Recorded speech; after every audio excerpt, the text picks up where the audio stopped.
Vamos a pasar enseguida, un momento, vamos a quebrantar un poquito el orden. Yo voy a predicar ahora y después vamos a tomar la Santa Cena. En la casa tenés un tiempito, si te olvidaste o lo que fuera, para tener, así que estés solo.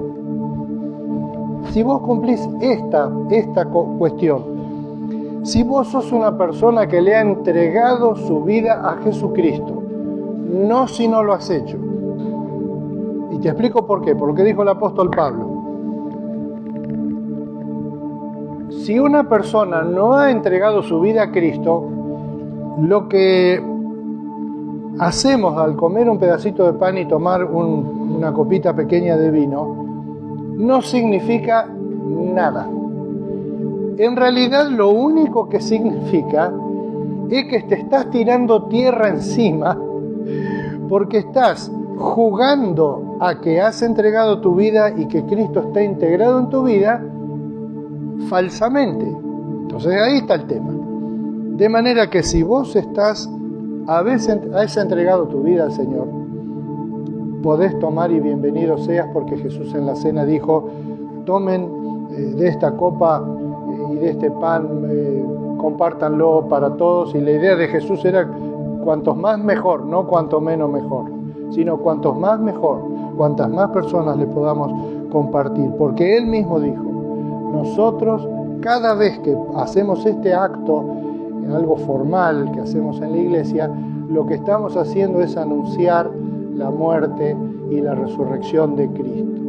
Estamos diciendo gráficamente, bueno, ¿qué es esto? Y voy a predicar de eso, por eso lo voy a dejar para después. Voy a dejar la cena para después de predicar, porque va a tener otro sentido. ¿Qué es esto de la fe cristiana? ¿Qué es esto de tener a Cristo en el corazón? Bueno, exactamente es eso, es Cristo. No es una... Bueno, ya lo voy a predicar, ya lo voy a predicar. Y después vamos a tomar. Entonces tenés un minutito, podés buscar vino en tu casa en algún lado, un poquito, lo que necesites. En tu casa, ¿cuántos son? 1, 2, 3. No quieren, no sienten de hacerlo, no te da ningún problema. Pero si querés aprovechar en tu casa, ya que estamos haciendo cosas fantasmagóricas, podemos compartir también del pan y la copa, con esa única condición que está en tu conciencia, no en mí. Yo no voy a controlar, no sabemos quiénes están, y quizá hay alguno que no ha entregado su vida a Cristo para tomar la cena. No juegues con eso, no juegues con eso, no juegues con eso.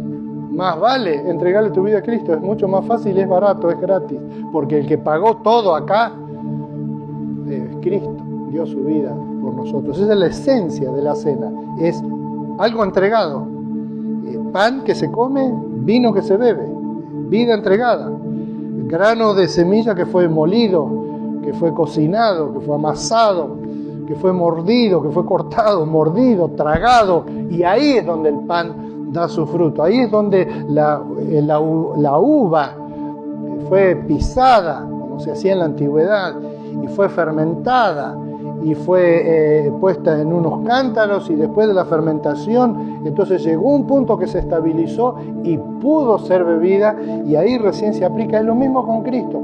Vino a la tierra, el pesebre, el nacimiento, etcétera, pero tuvo que morir en la cruz, tuvo que largar hasta lo último. Ayer un joven que conozco de Vialet de hace muchos años me dice: ¿por qué Jesús sufrió si Dios estaba? Es muy interesante la pregunta. ¿Por qué si Dios estaba, Jesús sufrió? Y el punto es que Jesús se estaba haciendo cargo de mis pecados y tus pecados. Y en el momento que Él asumió el pecado, no fue un jueguito de juguemos a pecador, sino que fue un acto de real transferencia de mis pecados en la vida de Jesús, que por lo tanto lo separaron de Dios. Y Dios estaba triste, Jesús estaba triste, pero temporariamente. Ahora nosotros podemos estar felices permanentemente. ¿Te gusta esta idea? Bueno, yo voy a buscar un texto bíblico para predicar de ese texto bíblico ahora, y después vamos a compartir la Santa Cena. Tiene diferentes nombres, no interesa mucho cómo lo llamemos, sino el hecho de que lo que festejamos, digamos, finalmente, es que Jesús murió por mí.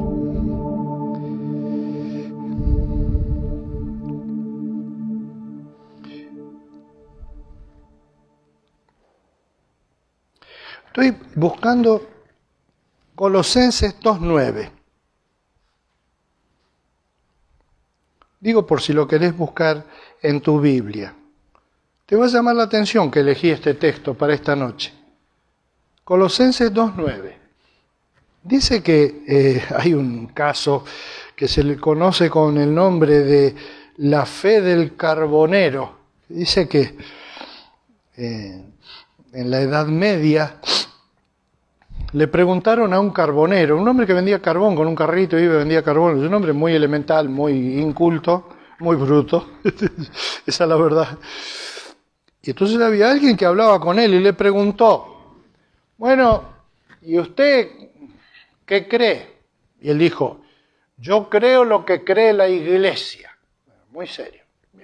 Bueno, dice, ¿y qué cree la Iglesia? La Iglesia cree lo mismo que yo. Bueno, usted y la Iglesia, ¿qué creen? La Iglesia y yo creemos exactamente lo mismo, dijo. ¿Se dan cuenta? Le daba vuelta alrededor de responder a la pregunta de cuál es el contenido de la fe. Yo quiero hablar esta noche del contenido de la fe, no de las cáscaras. ¿Ustedes se juntan los domingos? Sí. ¿Ustedes pueden bailar? Yo respondí esa pregunta todo el tiempo cuando era estudiante, cuando era adolescente. ¿Vos sos evangelista? Sí. Ustedes no pueden ir a los bailes, ¿no? O no pueden chupar ustedes, ¿no? Yo me reía siempre porque siempre había alguno que iba a los bailes o chupaba. Siempre hay alguien, ¿no? Es difícil decir, todas estas personas se comportan de la misma manera. No, yo por supuesto no bailaba y no chupaba y respondía a la pregunta, a ustedes no los dejan. Y la verdad es que yo me reía porque decía, un pibe, un adolescente, que vos no lo dejes, no lo impide. Para nada no le impide. Si él quiere, lo va a hacer. Entonces, yo me reía porque la verdad que esa no es la razón. Aunque mamá me hubiera molido a palos probablemente para convencerme de mi error. Pero la verdad es que no es eso.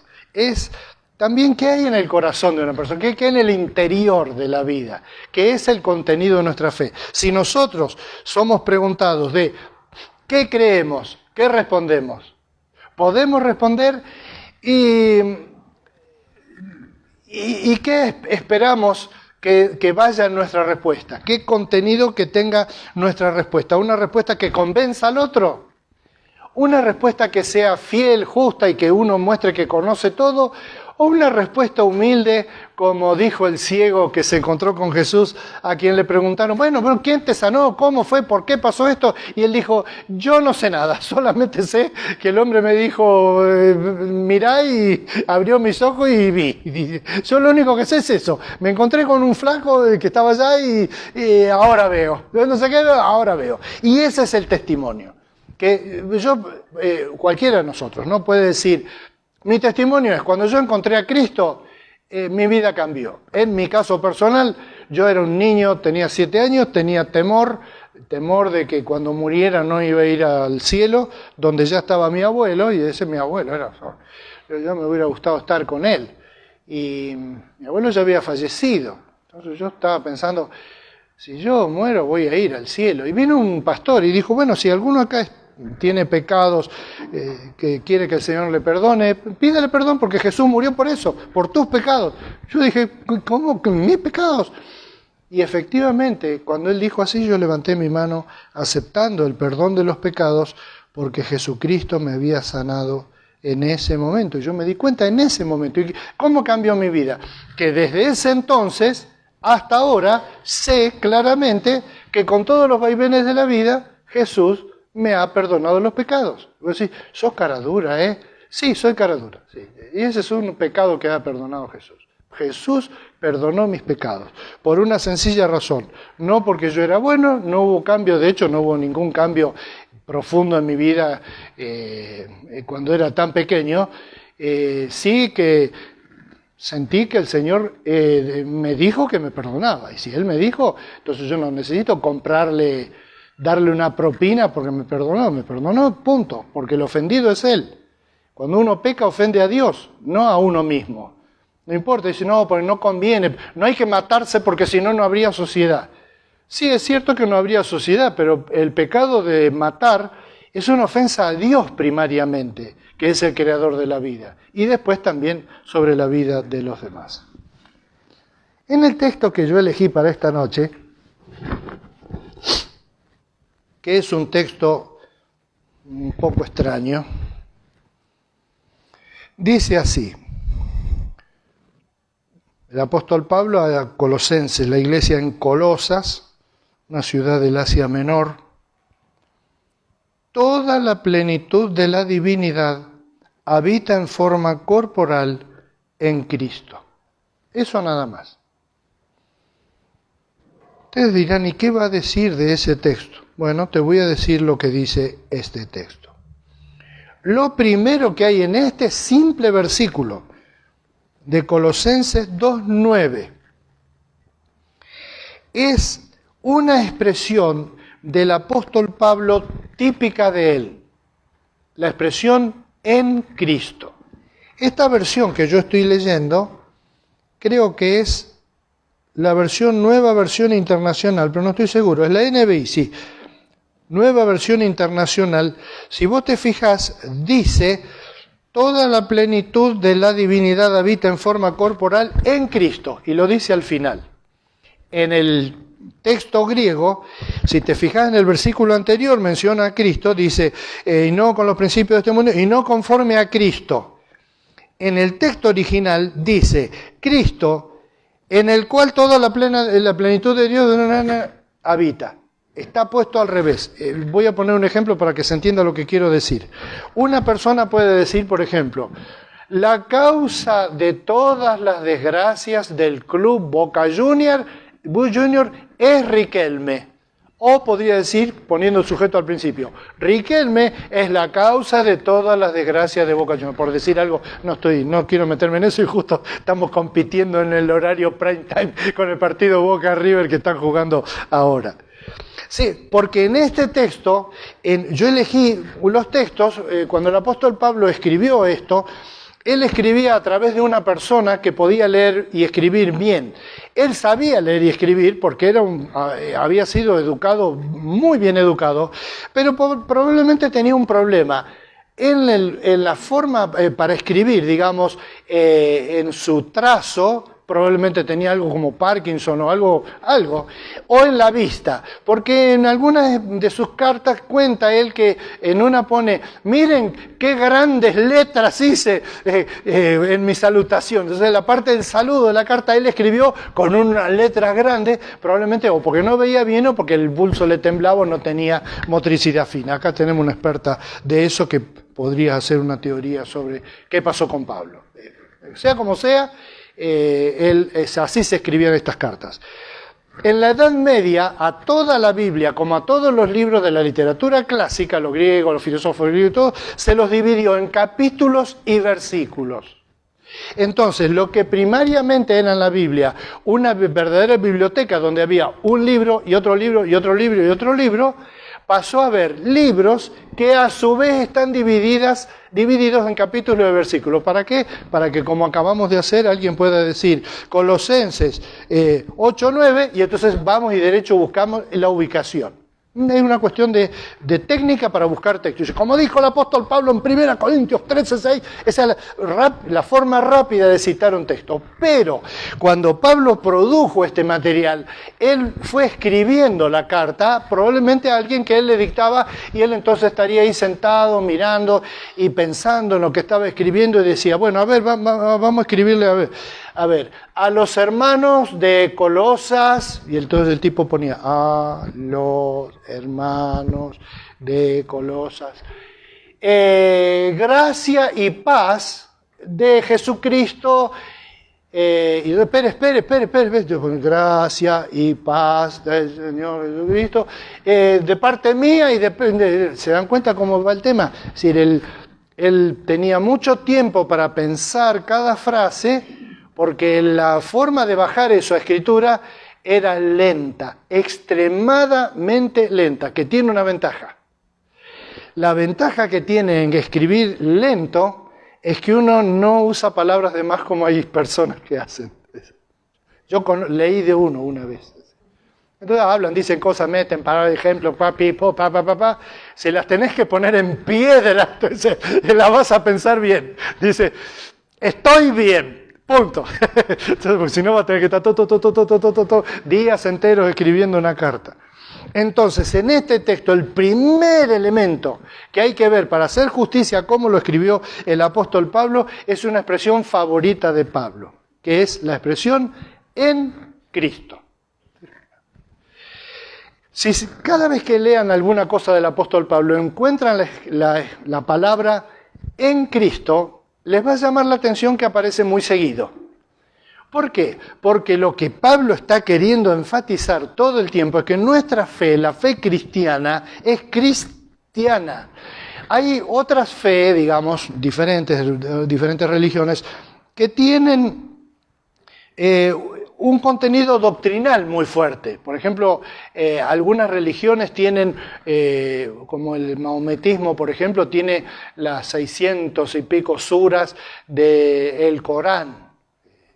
Entonces, si ustedes han leído alguna vez un pedacito del Corán, lean por gusto, está en internet, pueden poner Corán, tal cosa. ¿Qué dice el Corán de tal cosa? Y van a encontrar ahí. Son mandatos tipo, si una persona le hace mal a otra, esa no debe vengar.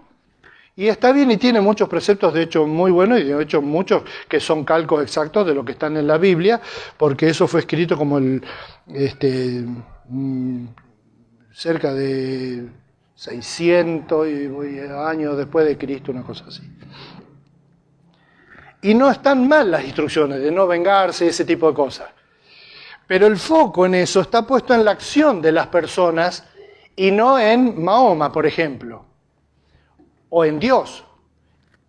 En cambio, la fe cristiana todo el tiempo recae en Cristo. Por eso el apóstol Pablo usa esa expresión, en Cristo. Nosotros no creemos el cristianismo porque enseña a amar a los demás, porque enseña que no hay que pelearse, hay que ser respetuoso, y que hay que ir a la iglesia, y que hay que tratar de convertir a todo el mundo a Cristo. No.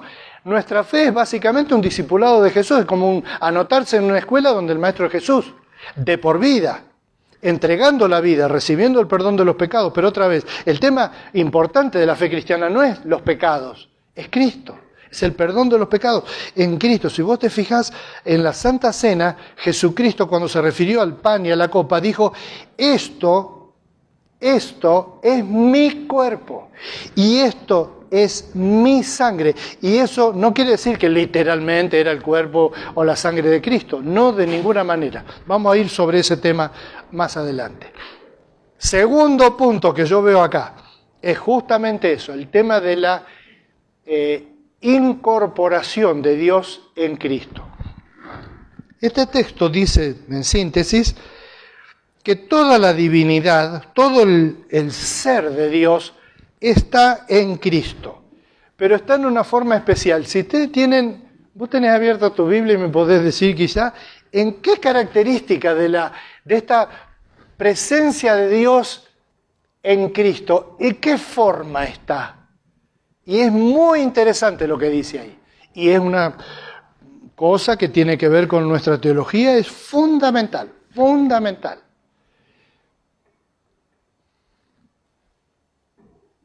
¿Lo tenés? ¿Sí? Dice la forma en que Dios estaba en Cristo.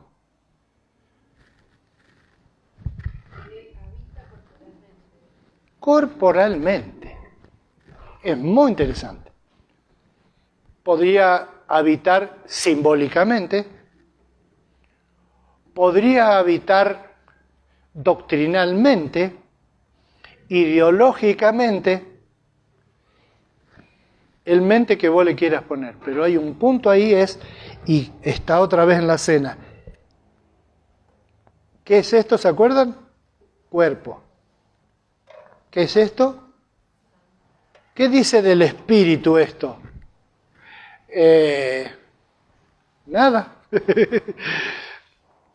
Tenemos que aprender que toda la realidad de Dios estaba en Cristo, en Jesús, corporalmente. Es decir, como uno de nosotros. Es muy importante eso, porque nosotros entonces siempre pensamos, bueno, Allá está Dios en el cielo, ese espíritu va, viene, el tiempo no le afecta, el espacio no le afecta, pero acá estoy yo, en Argentina, para colmo. Acá estoy, sufriéndola, y qué sé yo. No es lo mismo, y entonces nosotros despegamos a Jesús de esta realidad que dice acá, la dice en todo el Nuevo Testamento, pero vieron que cuando uno no quiere ver algo, no lo ve. Que Jesús en su cuerpo, en su ser, todo, sus emociones, su físico, sus músculos, su estómago, sus ojos, sus oídos, todo eso mostraba algo de la realidad de Dios. Era Dios hecho eso. Y es un tema, hay veces que hacen esta pregunta porque es un tema fundamental en la teología de nosotros, ¿no es cierto? ¿Cristo qué era? ¿Era hombre o era Dios? ¿O las dos cosas? Y si eran las dos cosas, ¿era en un porcentaje, ponerle 50-50? ¿O era 100% Dios y 100% persona? Pensalo, es muy interesante. ¿Se puede ser 100% una cosa y 100% otra? Sí se puede. Vos podés ser 100% hincha de Boca y 100% peronista, por decir algo, estoy inventando. Pero hay otro al lado tuyo que es 100% Boca, pero es 100% radical. Entonces vos te das cuenta que tenés dos al lado, sentados en una tribuna, vestidos de azul y amarillo, cantando, no sé en qué estarán. Estarán empatando para que se embromen por no haber venido al culto y que se embromen y empaten y después mañana se quejan. Dos que tienen en una parte de su identidad que es 100% de esa, pero tienen otra identidad que no los hace en un ser alienígena, sino simplemente una persona que, como todos nosotros, somos multifacéticos, tenemos distintos aspectos de nuestra vida, y en el caso de Cristo, que es lo que nos convoca, hay un foco en que Dios estaba expresado en Jesús, no en su doctrina, sino corporalmente. Y leí en la Biblia, y les iba a mostrar, pero no es esta, la que está en la computadora, que tiene unas notas, cuando abro la Biblia ahí aparecen notas, y decía sobre la palabra corporal, somática, dice en griego, tenía una llamada y dice, fíjate vos, que cuando Jesús fue bautizado, dice, descendió sobre él el Espíritu Santo en forma corporal, como de paloma, como paloma, dice literalmente en griego, no dice de, sino como paloma, que puede significar que hubo una cosa que bajó sobre la vida de Cristo, como bajan las palomas, han visto bajar una paloma, ¿no es cierto? Así, o que efectivamente había una paloma, algo que era la forma de una paloma, para aclarar que ese era un momento muy importante donde Jesucristo asumía su mesianismo ya con todo. Se bautizó y arrancó ahí sí como el Mesías, sin duda. Que capaz que no hemos entendido bien, no. A partir de ahí, Cristo ya estaba identificado como el Mesías que estaba esperando el pueblo de Israel. Un Mesías somático. Que esto tiene mucha importancia porque los cristianos tendemos a despreciar el cuerpo, nuestro cuerpo. Pasó en la pandemia, yo lo mencioné ya. Muchos cristianos no se vacunaron hasta el día de hoy. Y a mí me da pena esto. Un muchacho de La Rioja que yo quería mucho porque lo conocimos de niñito, mi esposa y la mamá de él quedaron embarazados, creo que era Laura la que era del mismo tiempo.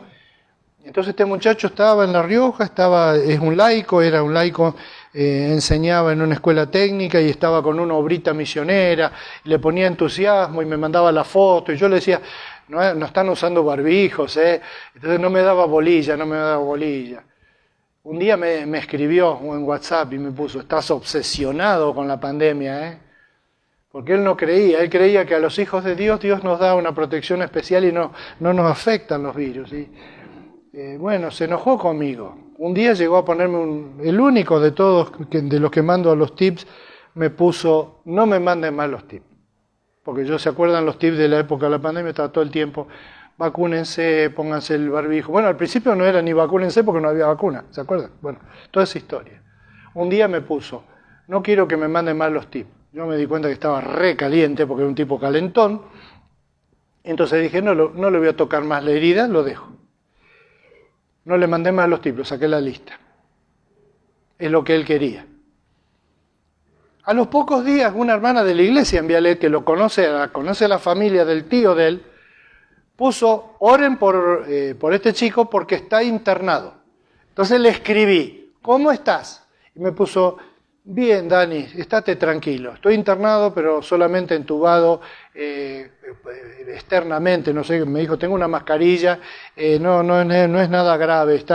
Me están controlando porque no respiraba bien y que esto y que lo otro. Obeso, diabético, personal de gran riesgo, pero sobre todo incrédulo. Era un creyente que creía en Dios, amaba a Dios, tenía un ministerio hermoso, una iglesita naciente en un barrio ahí en La Rioja capital. A los pocos días esta señora de la iglesia puso, Ezequiel falleció. Efectivamente, Ezequiel falleció a los 5 o 6 días de estar internado. ¿Por qué? Porque él hasta el último creía que como era hijo de Dios y estaba trabajando en la iglesia, él no tenía que tomar precauciones, y para las demás personas también, que espero no se hayan infectado ninguno de ese grupo de niños, adolescentes que él tenía ahí. Ahora, ¿saben por qué es eso? Vamos a ponernos en doctores teológicos. ¿Cuál es el problema? El problema es la teología, de no entender qué significa que toda la plenitud de Dios estaba en Cristo y que toda la realidad de Dios puede estar en mi vida y que eso implica mi salud. Si yo descuido mi salud, no puedo decir es Dios el que me está impulsando a esto, sino que yo estoy descuidando lo que la Biblia pide que cuidamos, porque se nos ha dado este cuerpo para que lo cuidemos, para que lo alimentemos, para que lo tratemos bien. No, por supuesto, para que hagamos un show de físico-culturismo, no un culto al cuerpo, como algunas personas hacen, pero no una denigración del cuerpo, porque Cristo usó, vivió, y toda la plenitud de Dios estaba expresada en su cuerpo. Después de todo, Él se refirió a su propio cuerpo diciendo, destruid este templo y en 3 días lo voy a reconstruir. ¿Se acuerdan de eso? ¿A qué se refería con templo? A su cuerpo. ¿Y qué significa que Cristo les dijo, destruyan este templo y yo lo voy a reconstruir en 3 días? ¿A qué se refería? A su propia vida, a su propio cuerpo. ¿Y cuándo Cristo dejó de tener cuerpo? Se las dejo para que la piensen. Ahora, cuando apagamos la cámara, les voy a decir a los que están acá. Entonces, si vos querés saber esas grandes novedades de la teología, tenés que venir aquí. ¿Te diste cuenta que Cristo ascendió a los cielos? Y nadie dijo, hoy se hizo transparente. Porque Jesús subió al cielo con un cuerpo glorificado. Temazo para estudiar, pero para otro momento. Y también quiero mencionar, ya finalmente, vamos bien, toda la plenitud de la divinidad. Muchas veces, y aún los cristianos caemos en esto, pensamos que Dios se nos va dando como a cuentagotas, como que tenemos algo y que podemos tener más. Es cierto que los seres humanos tenemos, por ejemplo, el conocimiento acotado. Por ejemplo, saquémoslo del conocimiento de Dios, que es un conocimiento personal, excelso, merece un interés especial. Pero supongamos que estamos estudiando, no sé qué, aprender a andar en bicicleta, por decir algo. Bueno, ¿cómo empezamos a andar en bicicleta? Bueno, primero una parte teórica. Mirá, tenés que ir así, cuando vas para un lado te tenés que inclinar para el otro lado, porque entonces así compensás el peso, y con la rueda de adelante vos vas, y entonces el peso te tira para un lado y para el otro y te ayuda a mantener el equilibrio. Cuanto más rápido vas, las ruedas también inciden, Teórico, después decís, bueno, subite a la bici, a ver, yo te llevo, y te acompaña alguien, te acompaña un poco, te empuja y de repente te suelta. Papá nos enseñó a andar en moto así. Nosotros andábamos en bicicleta bien, todas las rodillas llenas de cascabel cascaritas siempre, los flacos de mis hermanos y yo, todos lastimados, todos para andar en bicicleta haciendo torpeza. Pero un día llegó el momento de aprender a andar en moto. Entonces papá se subió atrás en una motoneta que teníamos, una ciambreta, y entonces nos llevó a una calle ahí medio desértica en Adrogué, y dijo, bueno, a ver, vos ya aprendiste, ¿no? Los cambios, sí, así, la vara primera, y después apretar el embrague, segunda, y así, la tercera nos enseñó un tiempo después, pero primera y segunda ahí en la calle y todo. Y yo de repente él nos avanzó, nosotros ya habíamos recontra estudiado la parte teórica, es decir, cómo van los cambios, el embrague, que todo ya la sabíamos bien, la aprendíamos sin que nadie nos enseñe porque queríamos andar en moto. Y entonces yo me acuerdo que solté el embrague despacito y el acelerador y empecé, y tenía la garrafa de mi viejo atrás, un grandote atrás mío, y yo era flaquito, menudito, habrá tenido 12, 13 años, entonces iba con la motito así. Y de repente la moto hace ¡pum! Así, miro así, papá se había bajado, hizo así, se abrió de gambas y yo seguí, lo hizo igual con mis hermanos. Y así, en esos metros que siguieron, yo estaba andando solo en moto. Ahora, tenemos en la familia un montón de motociclistas que han llegado a niveles más altos de eso. Por ejemplo, saltar en una rampa, dar una vuelta hacia adelante, arriesgando la nariz, que bastante grande la tienen, dando la vuelta y volviendo a caer sentado en la moto y caer en la rampa del otro lado. También, todos pelados por todos lados, cascaritas, tienen unos tatuajes, algunos de mis nietos, tiene un tatuaje y el tatuaje por ahí tiene unos borrones de los golpes que se dan. Bueno, ¿cómo se llega a hacer el doble backflip y no sé cuánto? Aprendiendo, experimentando y creciendo. ¿Cómo se aprende a ser cristiano? Aprendiendo, experimentando y creciendo. Pero en todo ese proceso no hemos estado sino tomando contacto siempre con toda la divinidad de Dios. Está en la Biblia, hay otro texto que ya no vamos a leer por el tema. Mi objetivo es pincharlos, digamos, ¿no? A los oyentes, pincharlos para que les dé ganas de seguir pensando en esto. Y busquen ustedes, que para eso está Google. Antes, cuando yo era chico, había que buscar en las Biblias que tenían concordancia, que era como un diccionario. Entonces vos buscabas, por ejemplo, de corporalmente. Corporal, corporal. Entonces decía, Génesis 3:48. Entonces, buscando, y así pasábamos las horas buscando, y efectivamente hay un texto precioso donde dice que el apóstol Pablo otra vez, todas las cosas de Dios, su poder creador, su amor, etcétera, dice, está en Romanos, todas esas cosas fueron mostradas desde la creación, dice Pablo. Es decir, que la gente no tiene excusa, no puede decir, no sé, yo no sabía que había Dios, porque con mirar nomás el mundo, vos decís, acá hay algo que yo no estoy viendo claramente, pero que tiene que estar, porque si no, esto así nomás, no se arma así nomás. Y efectivamente es la divinidad de Dios, que estuvo corporalmente en Cristo. Entonces, si yo quiero conocer más cómo es la divinidad, quiero avanzar, quiero aprender el triple salto mortal hacia atrás y ver por la adrenalina que me cause, lo que tengo que hacer es experimentar a Dios más y más y más y más y más y más y creciendo en ese sentido para conocer mejor al Señor. ¿Se entendió? ¡Ay, qué alivio! Porque yo suelo hacer que cosas que son fáciles de entender hagan que la gente pregunte, no me quedó claro lo que ¿Se dan cuenta del sentido que tiene la Santa Cena? Bueno, los invito a compartir ahora. Si quieren, los que están acá, miren, no sé cómo podríamos hacer, pero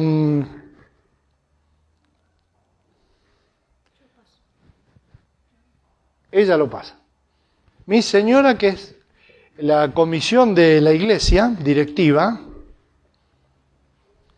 somos tan poquitos. Como verán, no estoy asustado ni preocupado. Pongámonos de pie para recibir estos elementos. El que quiera, voluntariamente está invitado. Si sos de Cristo, dale. Oren, hermanos, para que el Señor nos mande los creyentes que necesitamos, los miembros, para que esta iglesia crezca y podamos asignar tareas a personas. Oremos por eso. Tomen un pedacito de pan, ya tienen pedacito de pan y copita, las dos cosas. Bien, bien. Pensando en que esto que vamos a participar ahora fue un propósito, un invento. Jesús hacía cosas que la gente, uno no piensa en eso, ¿no? Pero ¿a quién se le ocurriría hacer eso? O sea, ¿ustedes conocen a alguien que en el contexto de Jesús hubiera hecho eso? O lavarle los pies a los discípulos. ¿Se te ocurre a alguien que se le hubiera ocurrido eso? Decir, no, yo le voy a lavar los pies a los discípulos. Pedro, que lo conocía, dormía con él, estaban todo el tiempo juntos. Lo único, no, a mí no me va a lavar los pies. ¿Por qué? Porque era raro, Jesús salía con cosas creativas. Y lo de la Santa Cena dice, mientras comían, tomó Jesús el pan y lo partió y les dio a los discípulos y le dijo, tomen, coman, esto es mi cuerpo. Hasta tomen, coman, vamos bien. Pero esto es mi cuerpo. Y se miraban los apóstoles y decían, ¿cómo es esto de que tomen, coman, esto es mi cuerpo? Los invito a tomar el pan pensando en lo que Cristo hizo por nosotros. ¿Falta algo? ¿Estamos bien? ¿Estamos todos servidos? Bien. Y te invito en oración, mientras estás diciéndole al Señor lo que sentís por Él y lo que vos creés de Él, que comas de este pan pensando, yo participo, la divinidad en Cristo participa en mi vida plenamente. Hagámoslo así en el nombre de Jesús.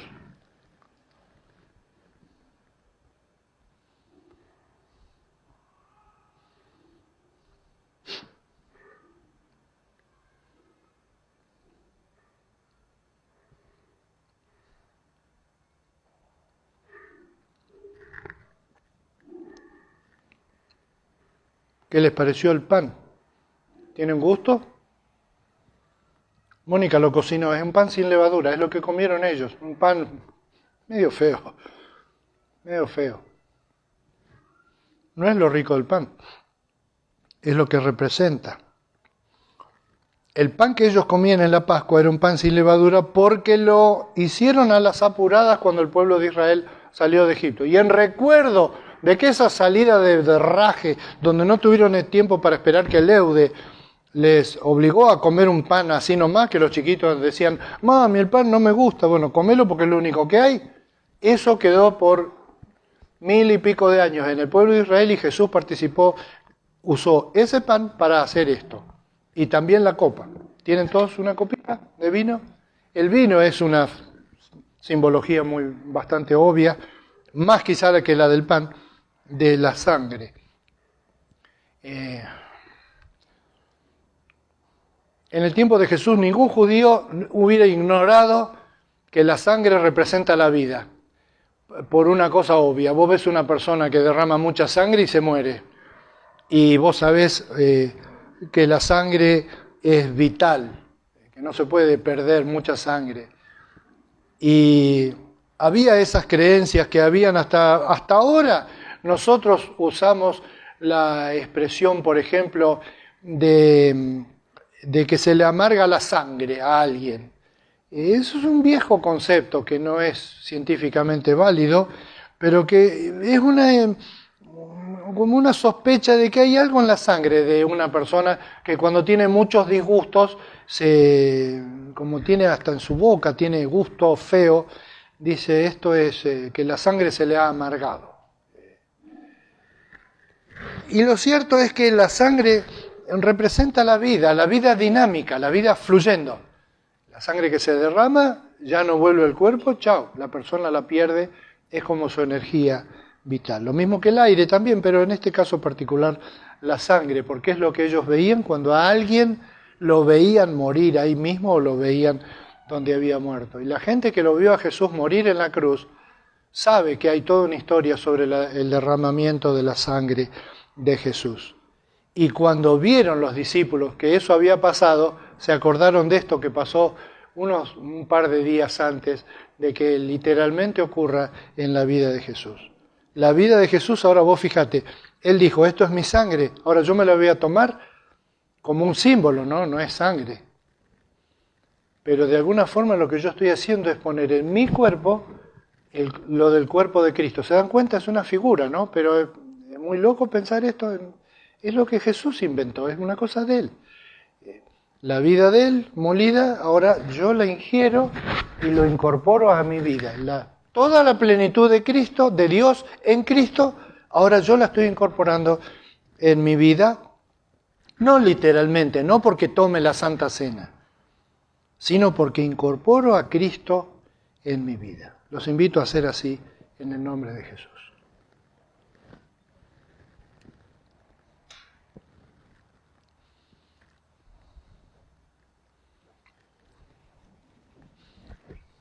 Vamos a terminar este culto cantando una canción larguísima.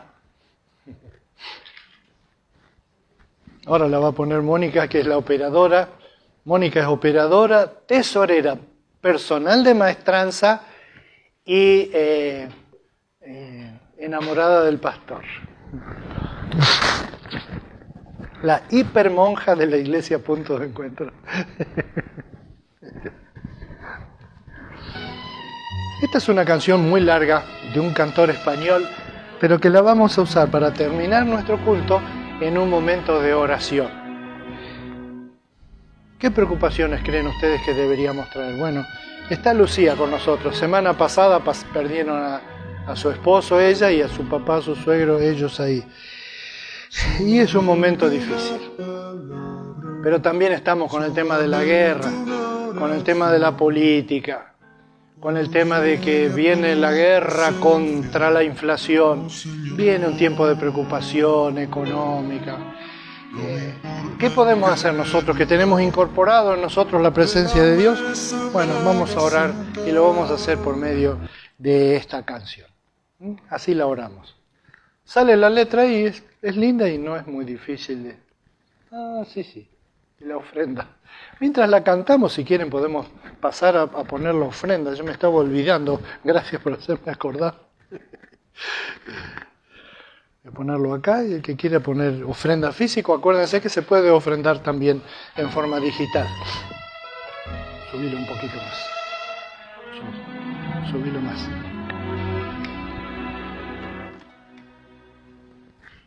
Más fuerte. Subilo.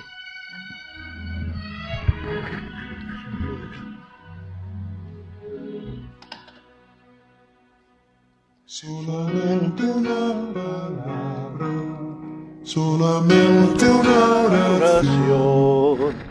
Cuando llegue a tu presencia, oh Señor,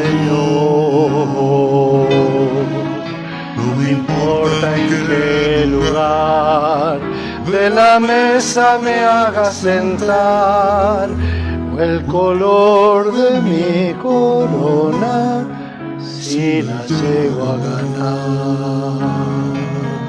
Solamente una palabra, solamente me queda voz. Y si logro articular tu presencia, no te quiero hacer preguntas, solo una petición. Y se puede ser a solas mucho mejor. Solo déjame mirarte cara a cara y perderme como un niño en tu mirada, y que pase mucho tiempo y que nadie diga nada, porque estoy viendo al Maestro cara a cara. Que se ahogue mi recuerdo en tu mirada. Quiero amarte en el silencio y sin palabras,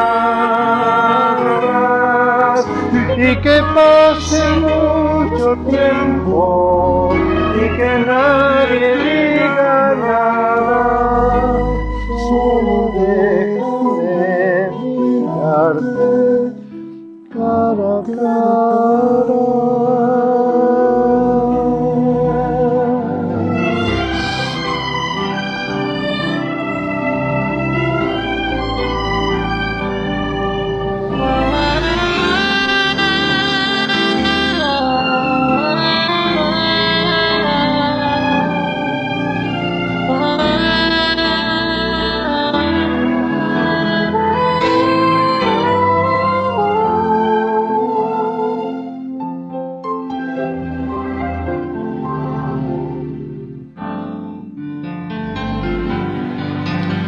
solamente una palabra, solamente una oración.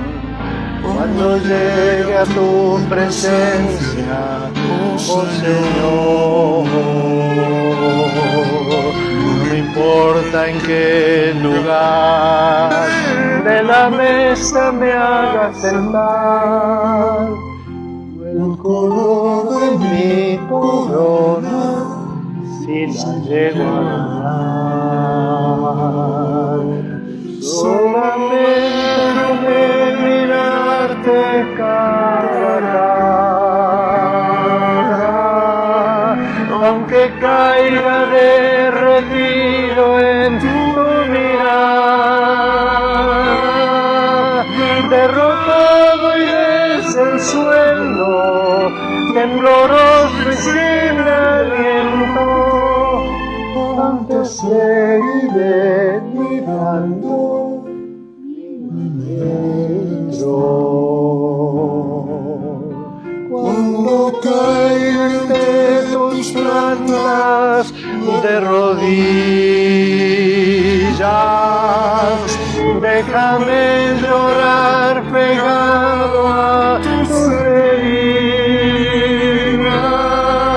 y que pase mucho tiempo y que nadie me lo impida, que esperar este momento toda mi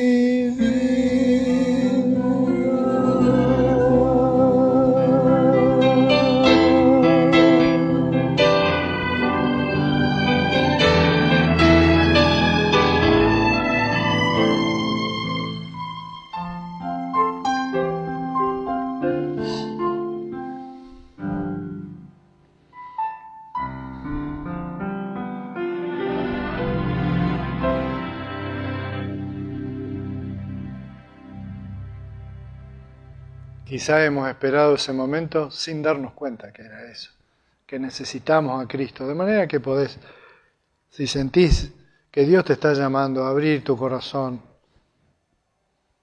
a Dios. Que tengan una linda semana, todos y cada uno. Que Dios los bendiga, que bendiga su familia, sus trabajos, sus estudios, todo. Que Dios bendiga todo y bendiga este mundo tremendo donde nos toca vivir, en el cual Dios, sabiendo, nos ha permitido vivir justamente en esta época, en este barrio, en esta casa, en este cuerpo, en esta familia, en este pueblo. Dios nos ha puesto acá. Honrémoslo en todo. ¿Estamos de acuerdo? Bendiciones. Que Dios les bendiga a todos. Un besito.